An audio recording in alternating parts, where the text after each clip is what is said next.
Hi, I'm Catherine Harwood, and welcome back to 321stamp.com. With the help of my 8-year-old daughter Riley behind the camera, we're going to show you some more fun things to do with the Big Shot today. Today, I want to focus on embosslets, and this is what an embosslet is. This is an exclusive Stampin' Up! Design, and it's a little folder that embosses the design and cuts it out, and this one is called Sweetest Stem. And you notice that it's hinged, and so when we use it, we're actually going to put our cardstock right inside, and there's an area that says place this side down, and so I'm actually going to put whatever you consider the right side of what you're cutting against that side. In this case, I'm using a shimmery white cardstock, and it's essentially the same on both sides. So I close that up and I have that ready.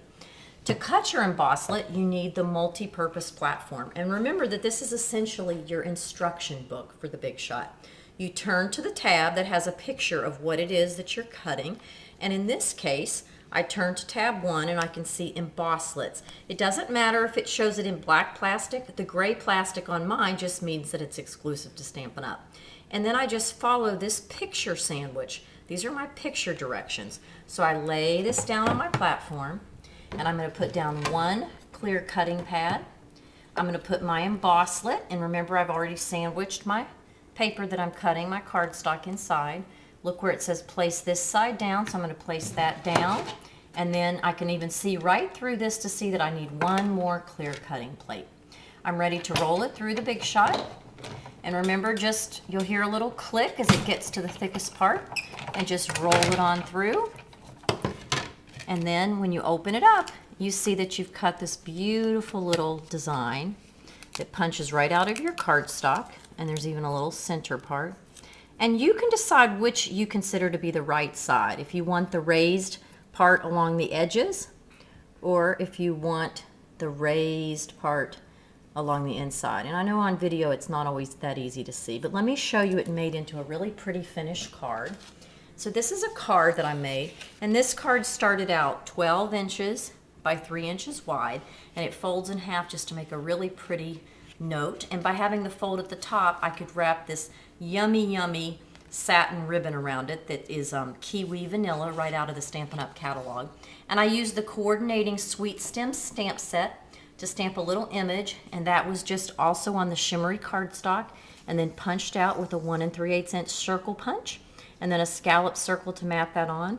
And this is the Raspberry Tart Designer Series paper, and you can see how pretty that little embossed stem, and in this case I added some accenting. And here's how I did the coloring on that. We're going to pan right over here, Riley. You may realize that your Stampin' Up! Ink pads can also be a watercolor palette. You just push on the soft bottom, and when you open up the ink pad, you have ink there to color with. You could also put some full strength re-inker in there if you wanted to.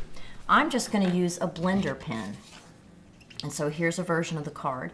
I pick up a little bit of the ink with my blender pen, and I can just go right in there and add some color accents to the areas of the card that I want to color. And to clean my blender pen tip, I would just rub it on paper until it runs clear, and then I can pick up some of the pink, and I can add little pink accents as I want. And so that's how I could finish that off so that it looks like this finished one. Just a couple of more really cute things that you can do with the embosslet. This is an embosslet that cuts out a flower shape, and I'm going to use, in this case, printed paper. And because the paper is printed, again, I want this to be the right side, so I would place that down in my embosslet, and I would fold that in half and run it through the machine. And you know, you can go either direction, so I'm going to roll back through around the other way. And the really neat thing about using printed paper is, unlike our cardstocks, which are a solid color all the way through, this has a white core. So if I take a sanding block, just one of our Stampin' Up! Sanding blocks, pan right over here to the table, Riley. I'm going to lay this down. And if you sand, you start to remove the color from the top, and look how the white is showing through so that you get this really pretty look. I also did that in one of my last videos on the textures plates, where you can run the textures plates with printed paper. And again, that white core let's take a look at a card that's made with that.